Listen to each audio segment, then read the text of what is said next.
လုပ်ပြီးမှလူတွေကတောက်တဲ့လူကမဟုတ်ဘူးမတောက်တဲ့လူကမူးနေကုန်လားရိုင်းနေကုန်လားဒါကြီးပဲစိတ်ကဆွဲနေတာအမလေးအိမ်မော်တက်လာညီကြီးပေါ်ထိုင်နေနေလှုပ်နေပဲ အမလေးတော့ကြာကြီးကားဝူဆိုင်ခဲ့တော့ဝီဝီဆိုအမလေးငရေမြတ်လာလားဒါကြီးပဲစိတ်ကကြောက်နေ အိမ်မော်တော့မအိပ်ရဘူးပေါ့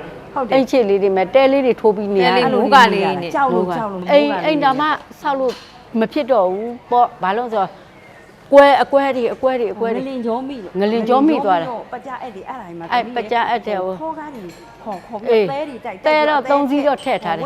အတွင်းထဲတော့ထည့်လို့မရသေးဘူးအဲ့လိုဖုံဖုံကျေးဇူးတင်တယ်ကလည်းဖုံကိုကျေးဇူးတင်ပါတယ်ပြီးတော့မှလည်းမေးမှမဟုတ်ပါဘူးဖုံဖုံလည်းတက်တော်ရတော့ရှိပါစီတက်တော်ရတော့ရှိပါသေးအသက်တရာနဲ့ရပါတရားရောပါစီလို့ပဲမှာ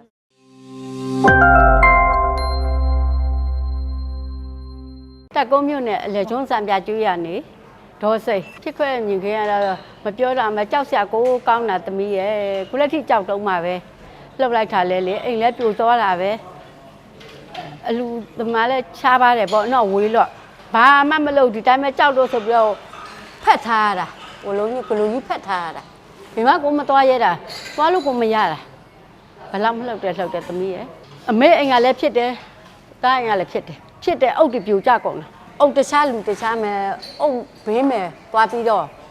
ဘာပြူတာဓာတ်ဘူးတွေပကံတွေတော့အကုန်ကွဲတယ်လူကတော့ကံကောင်းလို့ဘာမှဟုတ်ကဲ့လူကကံကောင်းလို့ဘာမှမဖြစ်ဘူးအခုဖြစ်ထားတဲ့မယ်က12အိမ်အဓိကကတော့ပါတယ်ပြက်ထားတဲ့မယ်နေမဖြစ်တာတော့12ဟုတ်တယ်နေမရတော့သမီးရဲ့အပြင်မှာနေရတာပေါ့အပြင်မှာနေရတာအိမ်တော်မှဆောက်လို့မဖြစ်တော့ဘူးပေါ့ဘာလို့ဆိုအကွဲတွေငလင်ကြောမိလို့ငလင်ကြောမိသွားတယ်ပကြအဲ့ဒီအဲ့ဒါမှာပကြအဲ့တဲ့ဟိုခေါ်ကားကြီးခေါ်ပြီးတဲတွေတိုက်တဲတော့3စီးတော့ထည့်ထားတယ်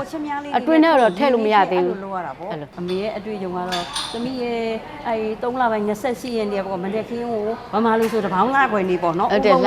ပုံနေဆိုကြောင်းလိုက်တယ်ဟောတီလာယူတယ်ငါးပါးတီလာခါယူတယ်တရားပွားတယ်ဗတိစိတ်တယ်ပြန်လာတော့ဟိုကိုယ့်အိမ်မှာလှုပ်ဆက်ရှိရလေးလှုပ်ပြီးတဲ့ခါကျရေမိုးချိုးပြီးတော့သမင်းစားမလို့လှုပ်လိုက်တော့ဇဝဲလေးကိုတင်ထားသမင်းတော့မစားရသေးဘူးအကုန်လုံးတူချပြတာငလင်ကဘယ်ရလာမှလည်းမသိတော့သမင်းငတ်တယ်အိုင်နေတယ်နေခင်းစာငတ်တယ်ဒီငလင်လှုပ်ပြီးမှလူတွေကတောက်တဲ့လူကမဟုတ်ဘူးမတောက်တဲ့လူကမူးနေကုန်လားရိုင်းနေကုန်လားဒါကြီးပဲစိတ်ကဆွဲနေတာအမလေးအိမ်မော်တက်လာညီကြီးပေါ်ထိုင်နေနေလှုပ်နေပဲအမလေးတော့ကြာကြီးကားဝူဆိုင်ခဲ့တော့ဝီဝီဆိုအမလေးငရေမြတ်လာလားဒါကြီးပဲစိတ်ကကြောက်နေအိမ်မော်တော့မအိပ်ရဘူးပေါ့အိတ်ချစ်လေးတွေမဲ့တဲလေးတွေထိုးပြီးနေရမိုးကလေးနဲ့ကြောက်လို့နေစရာအဓိကနေစရာအဓိကအဖီလေးဟုတ်တယ်နေစရာလေးတွေအဖီလေးတွေနဲ့နေရဖုံဖုံကျေးဇူးတင်တယ်ကလည်းဖုံဖုံကိုကျေးဇူးတင်ပါတယ်ပြီးတော့မှလည်းမေးမှမဟုတ်ပါဘူးဖုံဖုံလည်းတက်တော်ရတော့ရှိပါစီတက်တော်ရတော့ရှိပါသေးအသက်တရာနဲ့ရပါတရားရောပါစီလို့ပဲမှာနေပြီးတော့တက်ကုန်းအလေကျုံအုပ်စုနော်အလေကျုံရွာလေးကိုလည်းလာခဲ့ကြပါဒုက္ခတွေလေးမို့လို့သူပေးတမ်းမေးနိုင်ကြပါ